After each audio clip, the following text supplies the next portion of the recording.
Saludos para todos ustedes, queridos hermanos y amigos. Nos agrada mucho llegar hasta sus hogares con el comentario de la lección de escuela sabática. Estamos terminando otro trimestre. Estamos también terminando año. Y es interesante cómo ha sido la iglesia de bendecida a través de estos estudios. Y en esta última lección, el libro de Deuteronomio, que estoy seguro que ha sido para todos una bendición. Hemos aprendido cosas, hemos repasado, hemos sentido también que a través de este tema de la verdad presente en estos libros, descubrimos cosas que posiblemente hemos pasado por ahí. Gracias por estar aquí, gracias por suscribirse y por compartir el mensaje de la palabra de Dios. El estudio para esta semana está titulado La resurrección de Moisés. Y el texto para memorizar está en la carta de Judas, que dice lo siguiente. Pero cuando el arcángel Miguel contendía con el diablo, disputando con él por el cuerpo de Moisés, no se atrevió a proferir juicio de maldición contra él, sino que dijo, el Señor te reprenda. Judas 9. Como hemos visto durante todo el trimestre, Moisés es protagonista humano en el libro de Deuteronomio. Su vida, su carácter, sus mensajes impregnan el libro. Aunque Deuteronomio trata sobre Dios y su amor por el pueblo de Israel, Dios a menudo utilizó a Moisés para revelar ese amor y hablarle a su pueblo Israel. Ahora que llegamos al final de nuestro estudio de Deuteronomio, llegamos también al final de la vida de Moisés, al menos su vida aquí, como lo expresó Elena de White. Moisés sabía que moriría. A ningún amigo terrenal se le permitiría asistirlo en sus últimas horas. La escena que le esperaba tenía un carácter misterioso y pavoroso que le oprimía el corazón. La prueba más severa consistió en separarse del pueblo que estaba bajo su cuidado y al cual amaba, el pueblo con el cual había identificado todo su interés durante tanto tiempo, pero había aprendido a confiar en Dios, y con fe incondicional, se encomendó a sí mismo y a su pueblo al amor y a la misericordia divina. Patriarcas y Profetas, página 449. Así como la vida y el ministerio de Moisés revelaron mucho sobre el carácter de Dios, así también su muerte y su resurrección. Lección para el día domingo. El pecado de Moisés. Es bien interesante que en Números 20, 1 en adelante, la Biblia nos presenta los errores de los hijos de Dios, y en este caso, el error de Moisés. ¿Qué había pasado? Analicemos lo siguiente. El pueblo de Israel hasta aquí ha sido bendecido por el Señor. Han tenido pan, han tenido agua, o sea, no ha faltado esos elementos tan esenciales para la vida. Estaban en un desierto. ¿Qué hay en un desierto? Nada, todo es árido, pero no les había faltado. Saben que el apóstol Pablo en 1 Corintios 10 dice que la roca, la nube, el agua, en un sentido espiritual les dice que esa bendición iba de parte de Cristo. Era Cristo el que estaba dando para ellos esas bendiciones que nunca faltaron. Pero ahora están enfrentándose a Moisés y también a Dios y los acusan de que los han sacado de Egipto para morir de hambre. Yo me hago la siguiente reflexión. ¿En qué sentido nosotros también cometemos este error?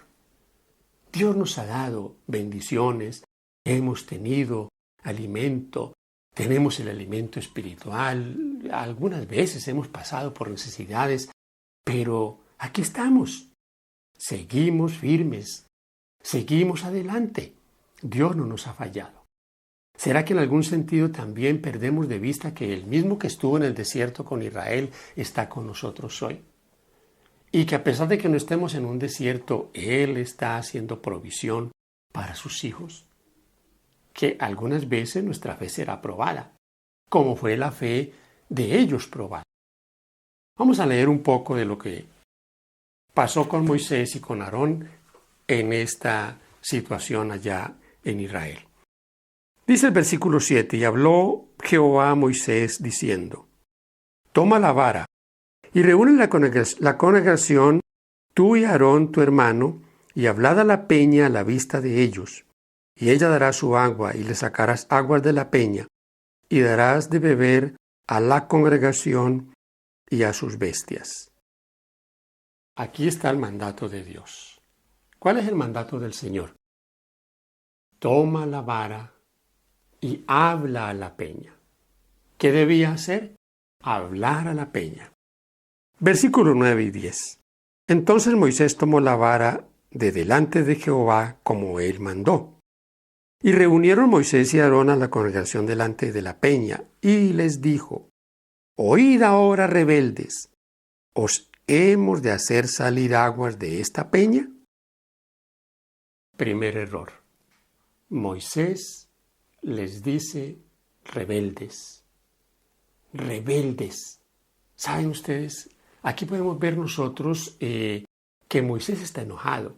No está en esas situaciones que los llevan a uno a controlarse. Con razón él está enojado. Dios los había bendecido hasta aquí. Y ellos están protestando. Era injusta esa protesta. Dios no los había sacado para que murieran allí. Pero Moisés ha perdido la calma. El hombre más manso del mundo, dice aquí, está impaciente. Veamos ahora lo que pasa en los siguientes textos. Versículo 11.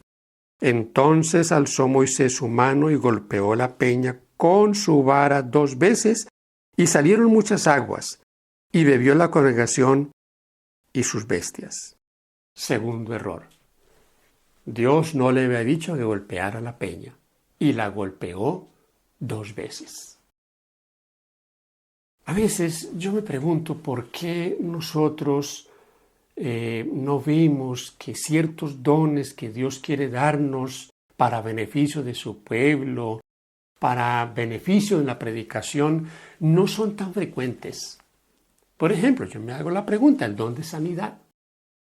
¿Por qué oramos tantas veces por un enfermo y a veces vemos así pequeñas muestras de esa misericordia divina al sanar a un enfermo? ¿Saben que si posiblemente oráramos por un enfermo y se sanara delante de nosotros, nos daríamos nosotros las glorias? ¿No daríamos gloria a Dios?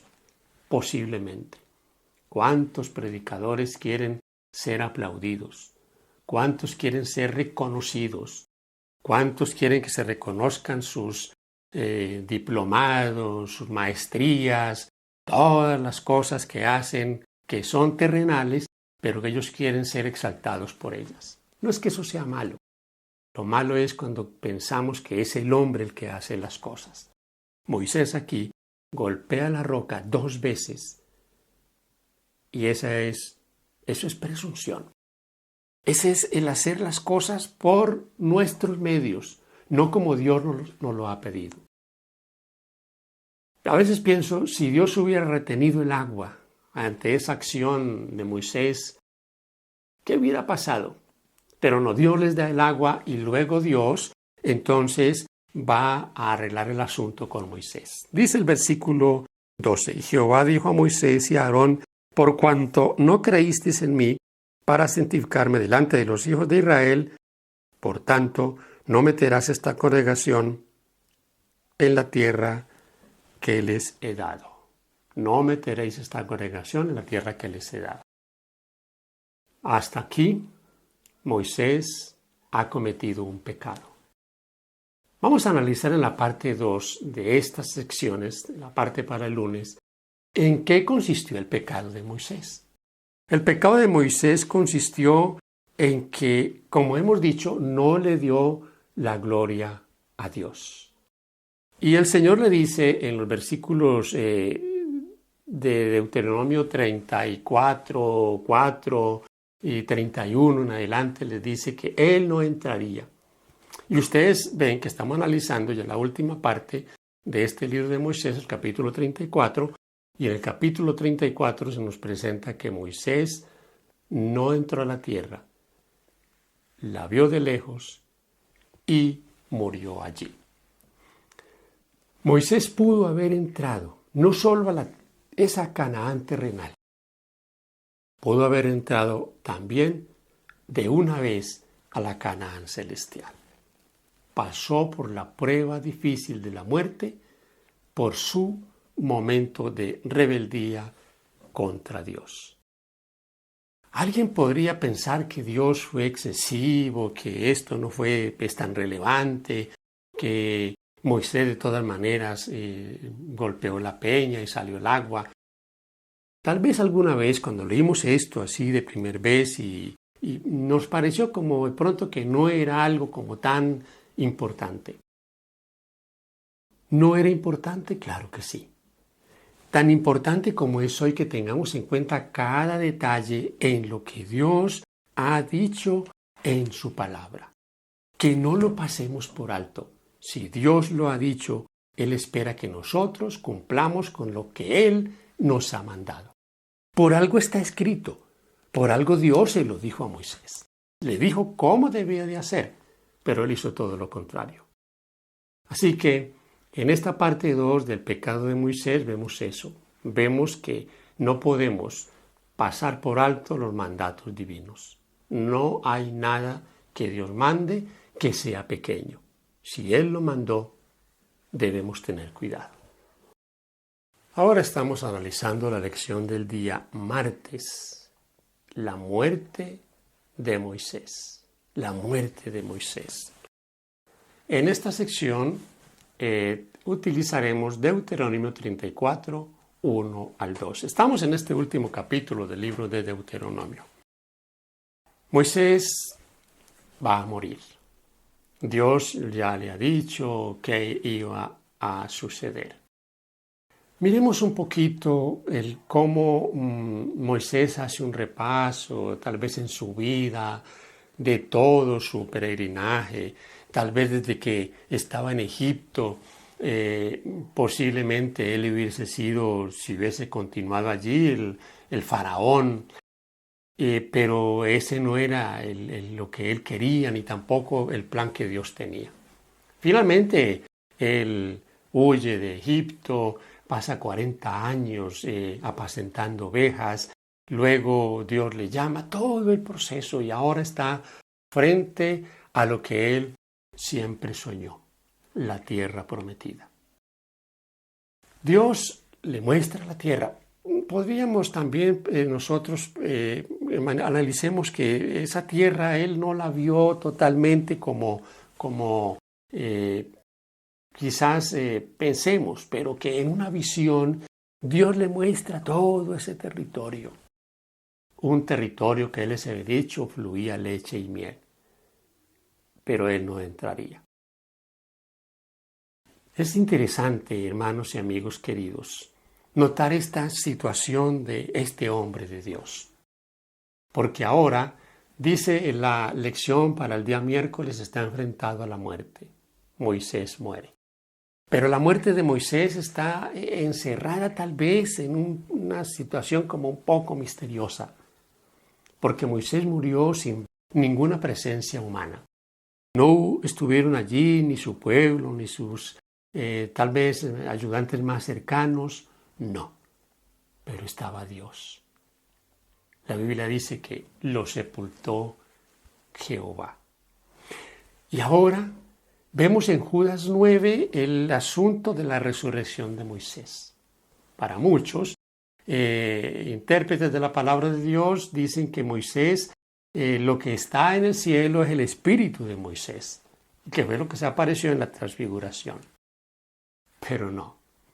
Judas dice que hubo una disputa entre Cristo y el diablo por el cuerpo de Moisés, que el diablo lo reclamaba y posiblemente, hermanos queridos, lo reclamaba porque, por supuesto, Moisés era un pecador y Moisés había tenido momentos de rebeldía también contra Dios y los hemos estado estudiando.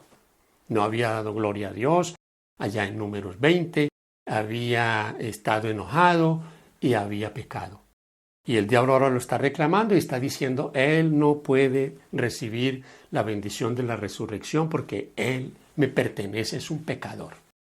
Pero allí está Jesús disputando con él y reprendiéndole, porque Moisés, a pesar de haber sido un pecador, recibió la gracia de Dios.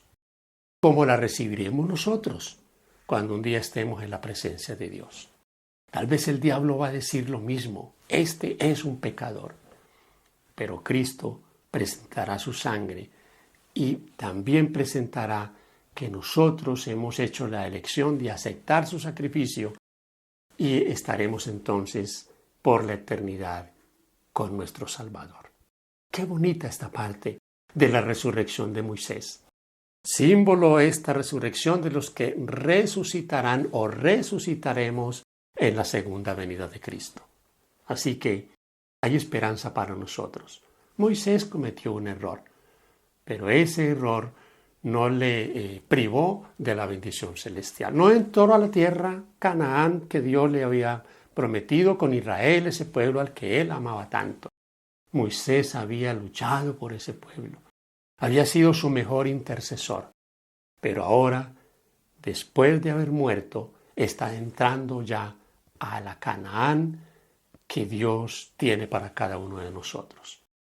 Y tal vez Moisés allá está viendo también esta situación, la situación de nosotros aquí. Qué bendición un día podernos encontrar con el gran Moisés, sentarnos con él y preguntarle muchas cosas sobre su peregrinación y sobre cosas interesantes que tal vez querramos saber de Moisés. ¿Quieres tú estar allí? ¿Queremos estar allí? Claro que sí. Por eso estamos aquí. Bueno, mis queridos hermanos, llegamos al final de no solo del trimestre, sino de este estudio número 13. La resurrección de todos nosotros, de todos los justos. Esta es la esperanza que todos tenemos. El apóstol Pablo enfoca este tema en 1 Corintios, en el capítulo 15, y él hace un análisis de lo que significa la resurrección para nosotros. Si Cristo no hubiera resucitado, entonces nosotros estaríamos aquí perdiendo el tiempo. Y no podemos olvidar que Moisés fue el primer resucitado. Y que, como Moisés, si nosotros morimos, también resucitaremos. Como Moisés, aquellos que han muerto en Cristo se levantarán para vida eterna. Así que, mis hermanos queridos, nos fortalecemos con esta esperanza maravillosa. La muerte es simplemente un momento de sueño para el creyente. Eso lo dice el apóstol Pablo también en su carta a los Tesalonicenses, su primera carta. Y nosotros no nos vamos a entristecer como los que no tienen esperanza, porque tenemos la esperanza puesta en Cristo y en la resurrección de todos los justos. Así que esa es la bendición que Dios tiene para nosotros. Bendición de que si nos llega la muerte, un día estaremos con Él por la eternidad porque hemos hecho la mejor elección. Así que, mis hermanos, consolémonos con esa esperanza unos a otros. Cuando exclamaron airadamente, «Os hemos de hacer salir agua de esta peña», se pusieron en el lugar de Dios, como si dispusieran del poder ellos mismos, hombres sujetos a las debilidades y a las pasiones humanas, abrumados por la continua murmuración y rebelión del pueblo. Moisés perdió de vista a su ayudador omnipotente, y sin la fuerza divina se lo dejó marchar su foja de servicios como una manifestación de debilidad humana. El hombre que hubiera podido conservarse puro, firme y desinteresado hasta el final de su obra fue vencido al fin. Dios quedó deshonrado ante la congregación de Israel, cuando debió haber sido engrandecido y ensalzado. Patriarcas y Profetas, página 392. En el nombre de la transfiguración, Moisés estuvo presente con Elías, quien había sido trasladado. Fueron enviados como portadores de la luz y de la gloria del Padre para su Hijo. Y así se cumplió por fin la oración que elevara a Moisés tantos siglos antes. Estaba en el buen monte, dentro de la heredad de su pueblo, testificando en favor de aquel en quien se concentraban todas las promesas de Israel. Tal es la última escena revelada al ojo mortal con referencia a la historia de aquel hombre tan altamente honrado por el cielo. Patriarcas y Profetas, página 456. Hemos llegado al final. Gracias por estar con nosotros, gracias por compartir, por habernos acompañado no solo este año, sino también en esta lección de el año del trimestre final. Queremos desearles para ustedes lo mejor en el próximo año. Lo mejor sobre todo en la parte espiritual. Sabemos que las cosas no van a estar mejores, que habrán muchas dificultades, pero hemos hecho la elección correcta y la elección correcta es servir al Señor Jesús. Gracias porque ustedes son parte de este canal. Gracias también por compartir el mensaje de la palabra de Dios y compartir nuestros comentarios. Bendiciones.